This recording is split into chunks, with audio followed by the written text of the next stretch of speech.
Welcome to steno dictation. Dictation 5 second बाद शुरू होगा। स्टार्ट। हमारा शरीर कोशिकाओं का समूह है और कोशिकाएं परस्पर संवाद करती हैं। यह धारणा पुरानी है और अब वैज्ञानिक इस धारणा का वैज्ञानिक आधार भी सुनिश्चित करने की दिशा में पुख्ता तौर पर आगे बढ़ चले हैं। नेचर में प्रकाशित रिपोर्ट के अनुसार हमारे शरीर में मौजूद प्रतिरक्षा और स्ट्रोमल कोशिकाओं के बीच परस्पर संवाद होता है, जिसे समझने की विधि का और विकास हुआ है। प्रतिरक्षा कोशिकाएं स्ट्रोमल कोशिकाओं का सहयोग करती हैं और स्ट्रोमल कोशिकाएं भी प्रतिरक्षा या इम्यून कोशिकाओं के साथ मिलकर काम करती हैं। इम्यून कोशिकाएं मतलब रोग प्रतिरोधक कोशिकाओं के बारे में हम ज़्यादा जानते हैं, पर स्ट्रोमल कोशिकाओं के बारे में जानना दिलचस्प है। ये ऐसी कोशिकाएं हैं जो सहज शब्दों में अगर समझें तो ये शरीर में मरम्मत के काम करती हैं। ये अंग संयोजक कोशिकाएं हैं और पूरे शरीर में पाई जाती हैं और कुछ ऐसे अंगों में जहां कोशिकाओं के निर्माण की लगातार ज़रूरत है, ये ज़्यादा रहती हैं। स्ट्रोमल कोशिकाओं के काम को हम समझें तो त्वचा को देखना उपयोगी होगा। नई त्वचा नीचे से स्वतः ही ऊपर आकर ऊपरी त्वचा का स्थान लेती है। यह कार्य मुख्यतः स्ट्रोमल कोशिकाओं के मार्फत होता है। अनेक अमेरिकी विश्वविद्यालयों के संयुक्त प्रयास से यह शोध संभव हुआ है और इसमें सबसे प्रमुख भूमिका रॉकफेलर यूनिवर्सिटी के विशेषज्ञों की है।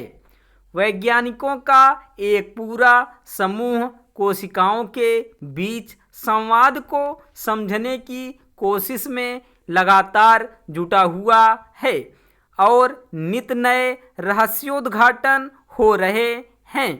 बहरहाल इम्यून और स्ट्रोमल कोशिकाओं के संवाद से शरीर में जरूरी कोशिकाओं के निर्माण को बल मिलता है।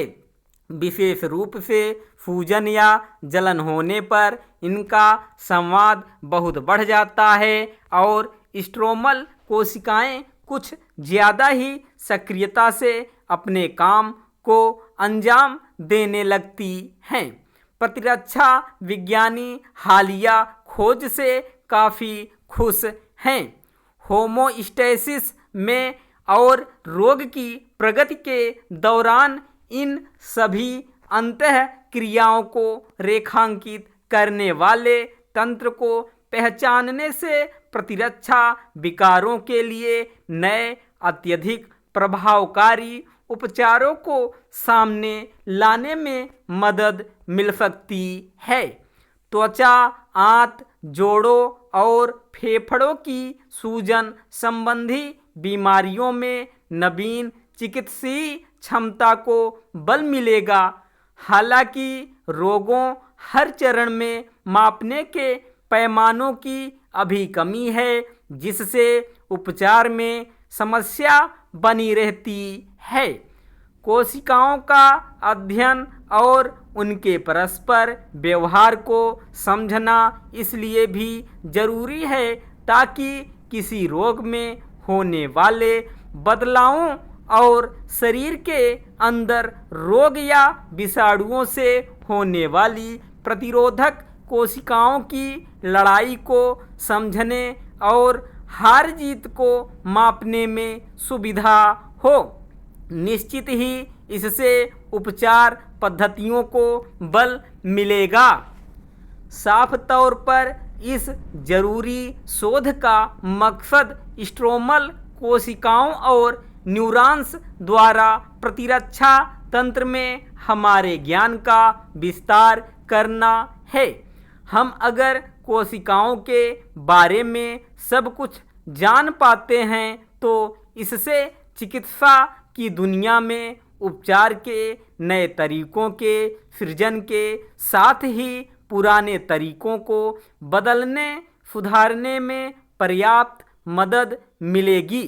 वैज्ञानिक तरह तरह की कोशिकाओं की पहचान करने में जुटे हुए हैं। उनके हाथ एक ऐसी वैज्ञानिक विधि लग गई है जिसे यूलिपस्टिक कहा जा सकता है। यह मोटे तौर पर एक ऐसी उपयोगी तकनीक है जिससे अलग अलग जैविक तंत्र में कोशिकाओं के परस्पर संवाद को समझना संभव है। स्टॉप।